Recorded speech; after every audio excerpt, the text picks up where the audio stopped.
नमस्कार, बहुत स्वागत है आपका अपन बिहार में। मैं हूं आपके साथ कीर्तिमान सिंह। बुलेटिन शुरुआत करते हैं महाराष्ट्र के अहमदनगर से। प्रधानमंत्री नरेंद्र मोदी ने इंडी गठबंधन पर निशाना साधा।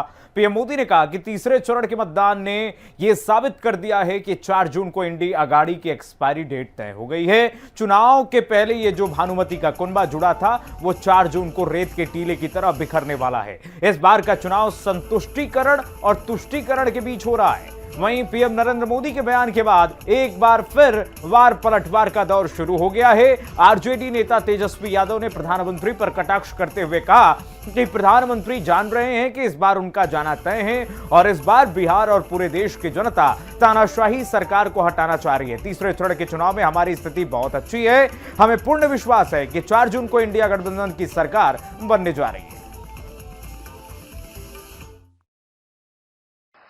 तीसरे चरण के मतदान ने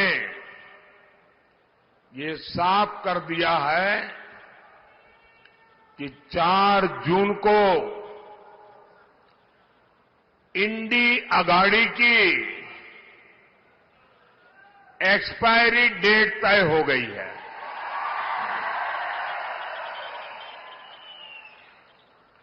चार जून के बाद इंडी वालों की झंडी उठाने वाला भी कोई नहीं मिलेगा।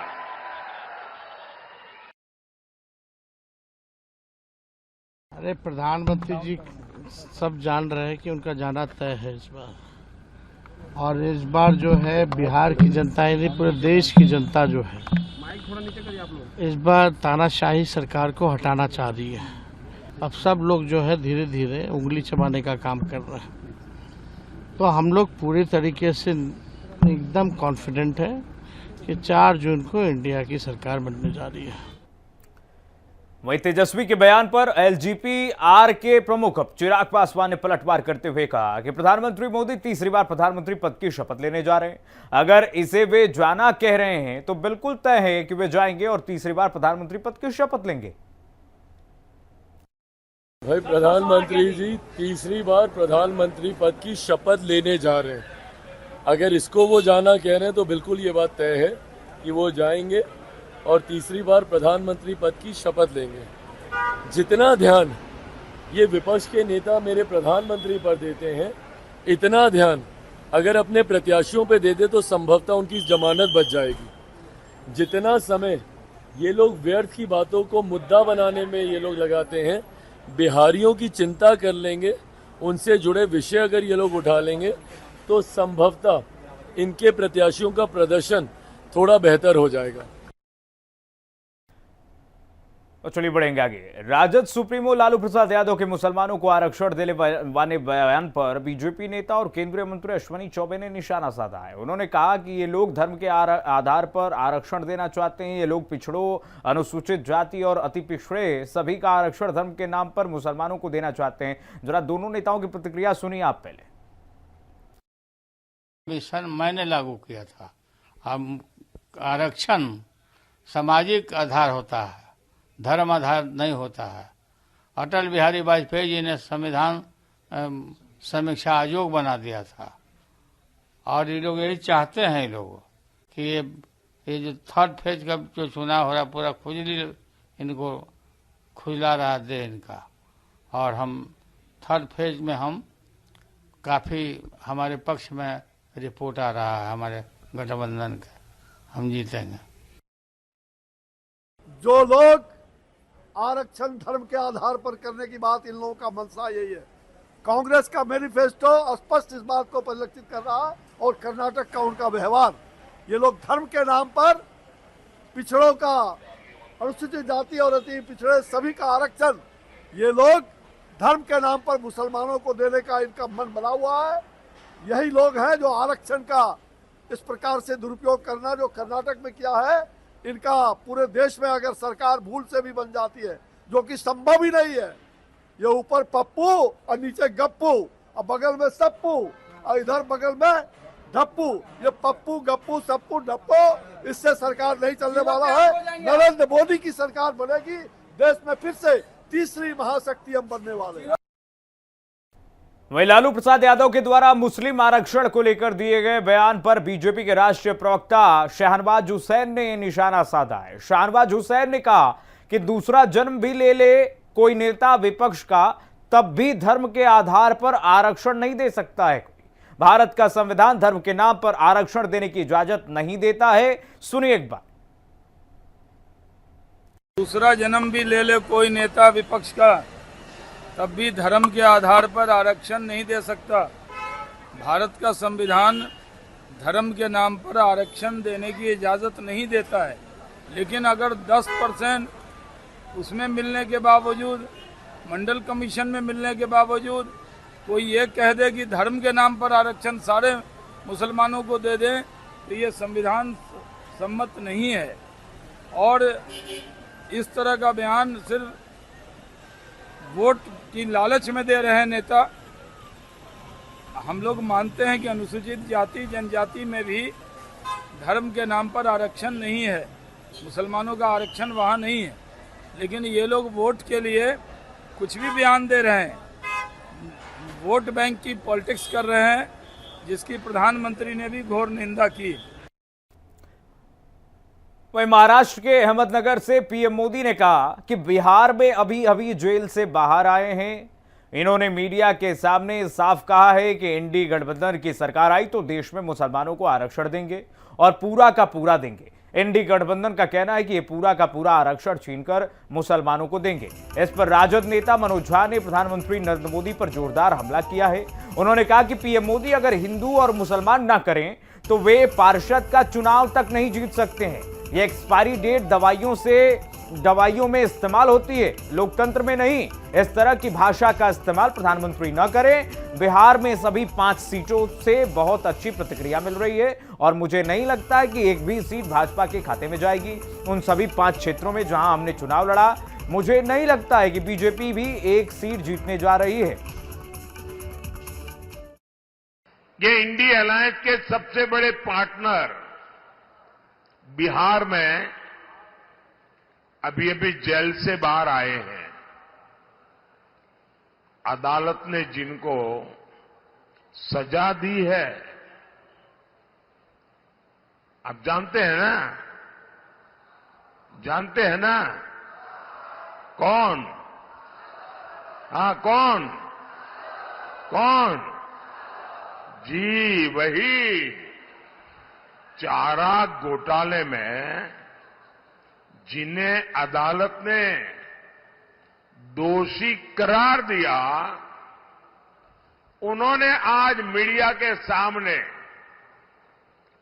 साफ साफ कहा है कि इंडी गठबंधन की सरकार आई तो देश में मुसलमानों को आरक्षण देंगे।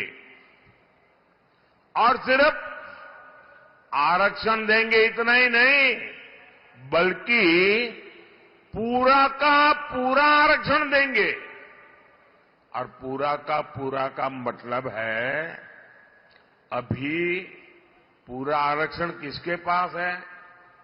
अभी पूरा आरक्षण एससी के पास है, एसटी के पास है, ओबीसी के पास है, सामान्य वर्ग के गरीबों के पास है।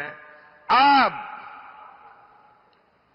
ये इंडिया अलायंस का कहना है कि ये पूरे का पूरा आरक्षण छीनकर मुसलमानों को दे देंगे। ये मंडल कमीशन की रिपोर्ट मैं आपके समक्ष रख रहा हूं। मंडल कमीशन की रिपोर्ट 3743 जातियां, प्रधानमंत्री जी को पढ़ना चाहिए। देश की राजनीति और देश का सामाजिक ढांचा बदला मंडल कमीशन की रिपोर्ट के बाद। उसमें अन्य धर्मों की सैकड़ों जातियां, किस आधार पर? सामाजिक पिछड़ेपन के आधार पर। जैसे बढ़ई हिंदू हो, बढ़ई मुसलमान हो, बढ़ई किसी और धर्म का, वो हज्जाम। तो प्रधानमंत्री जी के स्क्रिप्ट राइटर बड़ा नुकसान करवा रहे हैं। और यहां तो कर्पूरी जी वे बैक यहां सामाजिक पिछड़ेपन पर आरक्षण हुआ। अब तो उस पूरे मॉडल को ध्वस्त करके बंच ऑफ थॉट वाली नीति पे काम कर रहे हैं प्रधानमंत्री जी। ये क्या हो जाता है आपको? हिंदू मुसलमान नहीं करेंगे ना, तो आप पार्षद और पंचायत का चुनाव नहीं लड़ सकते, आपके अंदर क्षमता नहीं है। देश के नेता हैं साहब, आपकी ये जुबान होनी चाहिए। वहीं सैम पित्रोदा के बयान पर भारतीय जनता पार्टी के प्रवक्ता सुमित सेसांग ने कहा कि कांग्रेस देश को जिस तरह से बांटने की कोशिश कर रही है, यह कतई बर्दाश्त नहीं किया जाएगा। इस तरह के बयान से कांग्रेस की मानसिकता उजागर हुई है।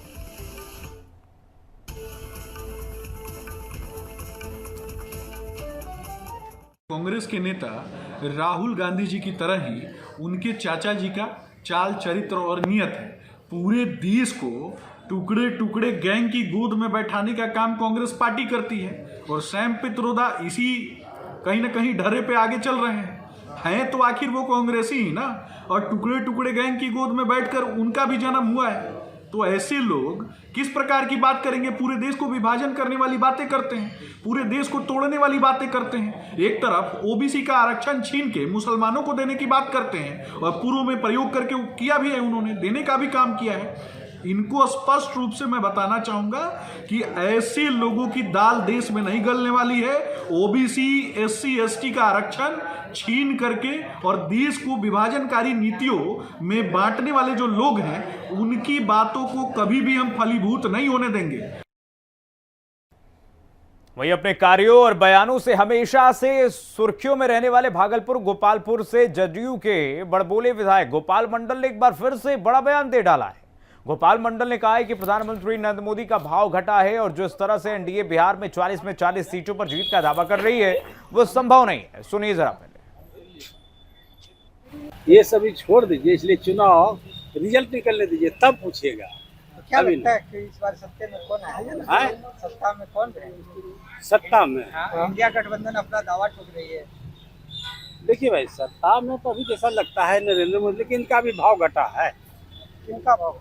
नरेंद्र मोदी का भाव घटा है। क्या कारण? कारण क्या रहा है? कारण क्या रहा? भाव घटने अब ये सब पूछिएगा, हम गठबंधन में हैं, हमसे पूछिएगा।